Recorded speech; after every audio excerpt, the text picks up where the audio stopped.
Hello, this is the video, or the first video of a set of videos I intend to do that I promised you I would forward to you. I've never done this before, so I'm a bit nervous, but we'll see how it goes. This first video is just simply going to be a little introduction to how to hold the cards, and maybe a little bit on what presentation you need. Okay, so we'll start off. The first thing to do is to make sure you have a full set of cards, a full deck. So you need to make sure you have 52 cards and that there are no jokers in the pack. Now for some tricks you may want jokers, but generally we want to at least be aware that they're in there and that we need to use them for something. Okay, so we need to be comfortable when we hold the cards. We don't want to be holding them with them all over the place. We want to be comfortable, look comfortable, and look nonchalant. We need to look casual, even if what we're doing is difficult. If there's something difficult, practice it more till you get to the stage where you're confident that at least you'll get through it. The more you practice, the better you get. Okay, so the first thing is how to hold the cards. There are two grips, generally with lots of grips, but there are two we're going to look at now. This one here is called the mechanics grip. It doesn't make any difference what it's called. It's just a snug way of holding the cards. And what you'll see is that I have three fingers here that go along one side of the cards, and they go above the edge of the cards. There you can see above the edge. One finger on the front. Now, if you were a professional musician, you would have the finger positioned exactly on the corner or whatever, but this is just a rough guide how to do it. And a thumb running across the back. So the cards are held, and they're held snugly.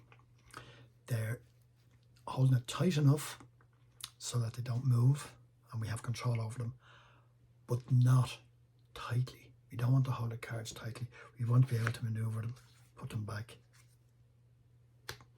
whatever we want to do. We want to be able to do it easily. We don't want to be fumbling and fighting over cards. And the other grip is two fingers on the front of the deck, thumb on the back of the deck, and finger on top. And that's called a biddle grip, and that's used in one or two tricks. But we don't need to worry about grips really. It's just to be comfortable with the cards. In order to make yourself more comfortable with the cards, what you should do is just handle them a lot. So one thing that I do is I pass the cards from one hand to the other like this. So what's happening is my thumb is pushing the cards away and my fingers below are drawing them over.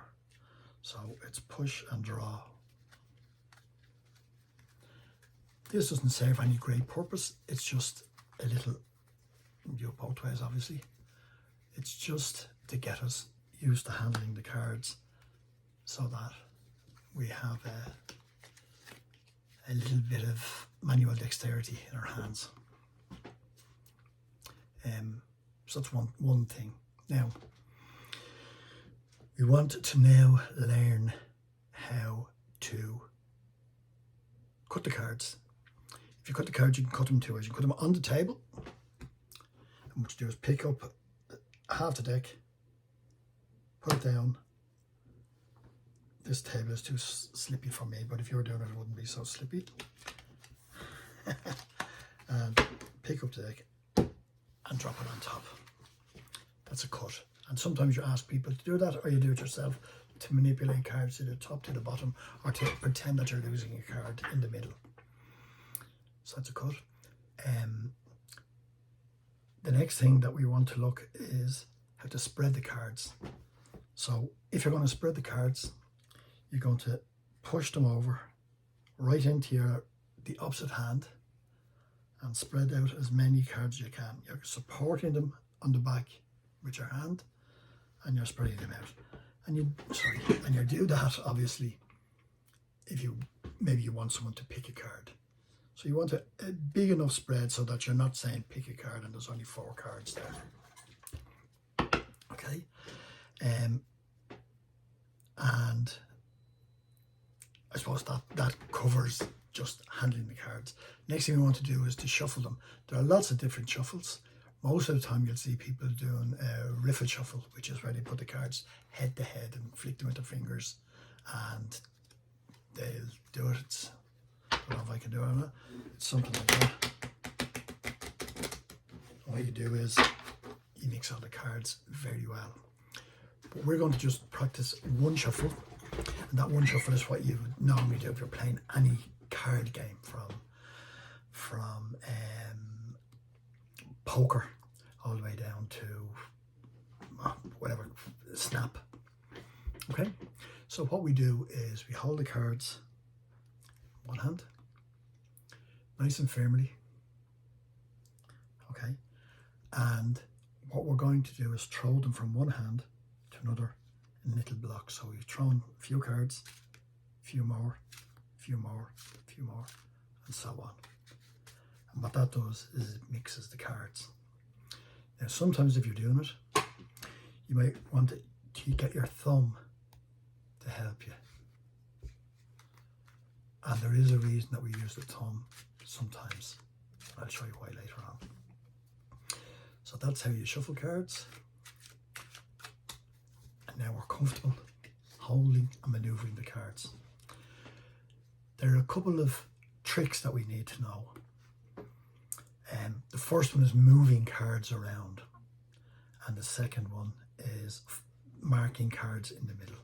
We'll cover those two now, and then that'll be the end of this video, and I'll come with the first trick in a few minutes. Okay, so I'm just going to look for a card that we can easily identify. There's the Ace of Clubs. So I'm going to use the Ace of Clubs as the card that we're going to manipulate. Okay, so we have a deck, and we may want to manipulate this to the bottom when it's on the top. So the Ace of Hearts is on the top, or the Ace of Clubs is on the top, sits on top, and we're going to put it to the bottom. The easiest way to do that is to use your finger.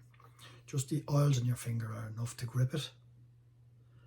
Pull off one card, just the top card, just the Ace of Clubs, no other, and then complete the shuffle.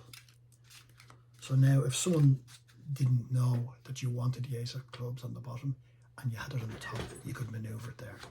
I've just put it back on the top, and what we're going to do now is make it look a little bit better. So we're going to pull the card down quickly. Sorry, that's a mistake on my part. Right, so what we're going to do is pull the card down quickly, clubs, and shuffle them in there. Okay. Now someone may have noticed that you only put one card down, and they may think, why are you doing that? Or they may ignore it. But the second half of this shuffle gets rid of that preconceived idea. We now have the Ace of Clubs on the bottom, and what we do is we let our fingers rest against the Ace of Clubs, and maybe a small amount of pressure from our thumb. So what we're going to do now is hold the Ace of Clubs and in place. That was on the bottom of the deck. There it is there. So just hold it with these fingers still there, and then continue to shuffle as normal. So what that looks like in real time is Ace of Clubs in the bottom, and we're going to whoop, whoop, whoop, whoop, whoop. So it looks reasonably good. The second thing you can do is, as well as holding that, is to make sure that a few cards from the front come down as well, so that nobody sees that only one card is involved in the first. Now if you do this, practice it, practice it, practice it, you'll be able to do that. It looks quite convincing, but the Ace of Clubs is still on the bottom. Now if you wanted to move the Ace of Clubs from the bottom to the top, what we do is we shuffle the cards again, and as we shuffle them, we do them in smaller piles, so that when we get to the end, there's only one card left, which is the Ace of Clubs, and that ends up on the top of the deck. So you might want the card up there. Again, if it's on the bottom of the deck, all you're going to do is just shuffle nice and easy, nice and easy, nice actually have only one card left, and that goes on the top. So we've moved the card from the bottom to the top, from the top to the bottom, and we've even been able to hold the card on the bottom while we shuffle them. So it's a sort of a false shuffle. We're not really shuffling the bottom card, we're only shuffling the other ones. And then the last thing for this video is how to get a pinky break. We're not going to go into how to use a pinky break yet. We'll do that in another video. But what we're going to do is what a pinky break is. So pinky break is making a break in the cards. So that's lucky we opened up on the Ace of Spades. So if I wanted to mark where that card was, or I wanted to know where that card was, or that card, what I do is I have my grip, I fold my pinky in and put the cards over it, so that you can see from the front it looks like an ordinary deck, and even from the side it looks a bit like an ordinary deck. The better you get at this, the better the deck will look. But when you look on the back of the deck, you can see that I have my fingers stuck in between the cards. Now when you're learning, you're going to end up with your fingers like that, but as you get better, the gap will go smaller, and you can see there that you can virtually make the gap disappear. One reason that you'd use this, I'm going to make a gap there, the Queen of Clubs, if you wanted to pretend that we'd mixed the Queen of Clubs in somewhere, okay, we could mark that, lift up some of the cards, put them down, lift up the cards with the Queen of Clubs on the bottom, put them down, lift up the rest, put them down, and then stack them up so that the Queen of Clubs is now on the bottom. And if you wanted it on the top, you can take it to the top, or if you want to convince people that the cards are mixed, we can do it. Okay, sloppy me. Well, that's the first video. It's taken a lot longer than I thought it would. It's about 12 minutes or 13 minutes, I think. And I'm going to leave it there, and I'm going to do an actual trick that you'll be able to do on the next video. Okay?